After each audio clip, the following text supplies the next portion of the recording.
Bueno, Trump dice estar a cargo, pero lo cierto es que el régimen chavista sigue dominando, sigue controlando Venezuela con todo lo que ello significa. Sigue sin haber libertad de expresión, los presos políticos siguen en las cárceles y el día a día de la situación en Venezuela sigue estando controlado por la policía bolivariana y los servicios secretos. Sin mayores cambios en la vida diaria para los venezolanos, a pesar de la caída de Nicolás Maduro.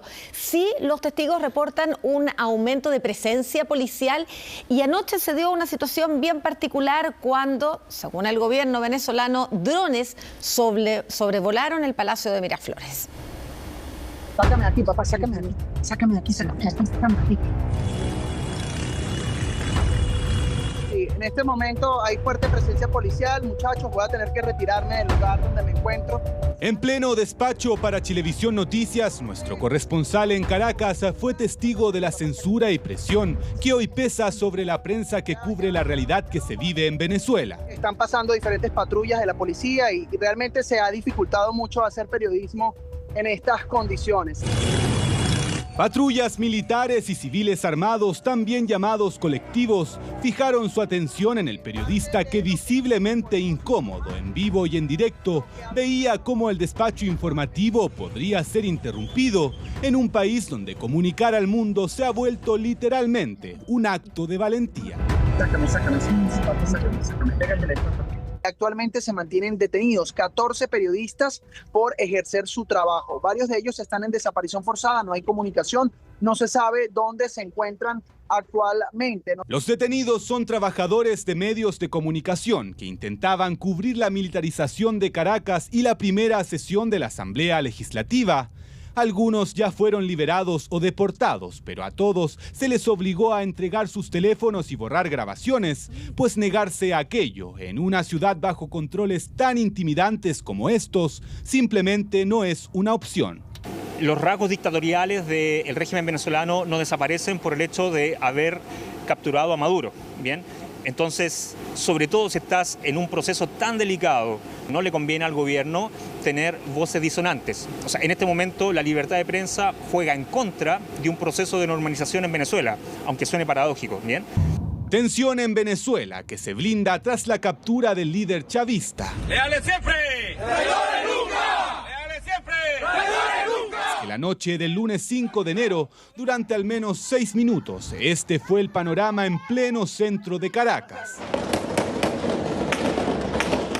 Aquí, en medio de la incertidumbre política y a solo horas de que Delcy Rodríguez asumiera como presidenta interina del régimen, una seguidilla de disparos y detonaciones se escucharon con fuerza a solo metros del Palacio de Miraflores, símbolo del poder en Venezuela.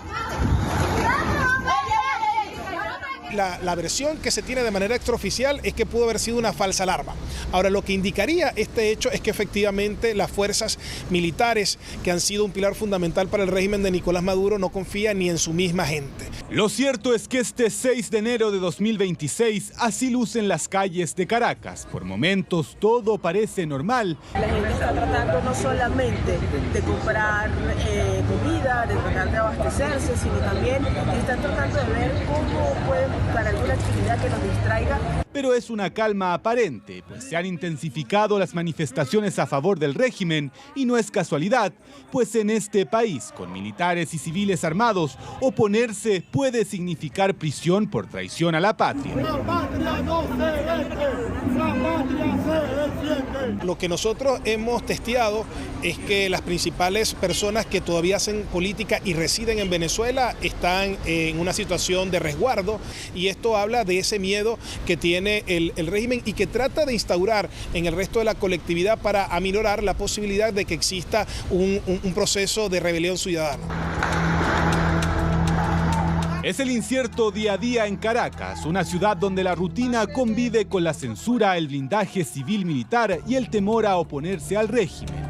Todo mientras el poder se reordena y se refuerzan los controles en puntos estratégicos, a la espera de definiciones políticas que podrían cambiar para siempre el rumbo de Venezuela.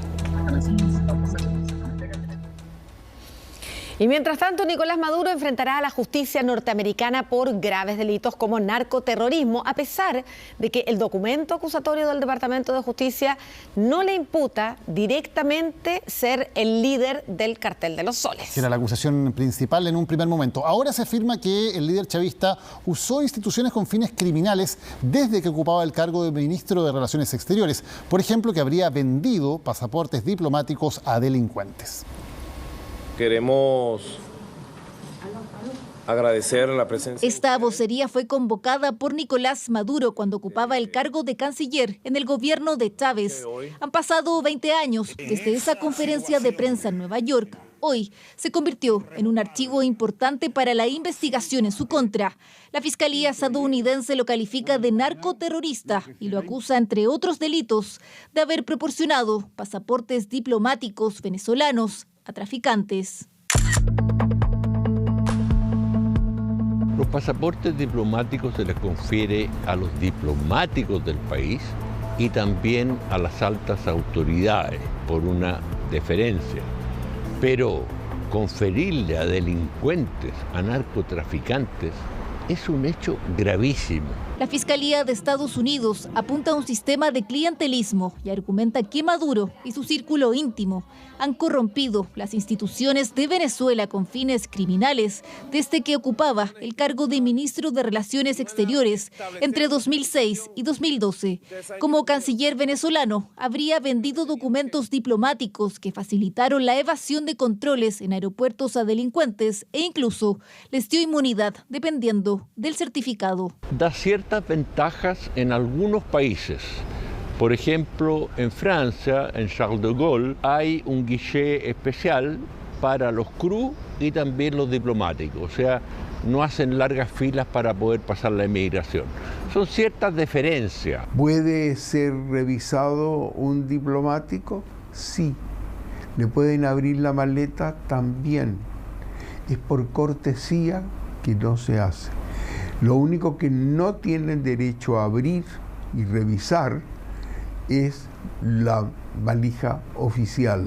El escrito de acusación de Estados Unidos, que data de 2020, señala que Maduro y su gobierno han conspirado para introducir toneladas de cocaína a Norteamérica y uno de los mecanismos utilizados sería la venta de documentos oficiales. Además, le imputan que desde su cargo como canciller facilitó cobertura diplomática para aviones que trasladaban dinero a otros países, aeronaves que no fueron registradas en aeropuertos. O sea, ese avión no es registrado en el fondo. No se le registra por cortesía, podrían haberlo hecho. Si uno registra a un diplomático en un lugar o registra un avión que se le ha otorgado esto, por reciprocidad, cuando un avión de ese país viaje se le va a registrar. Entonces, para evitar esto, se preserva estos privilegios.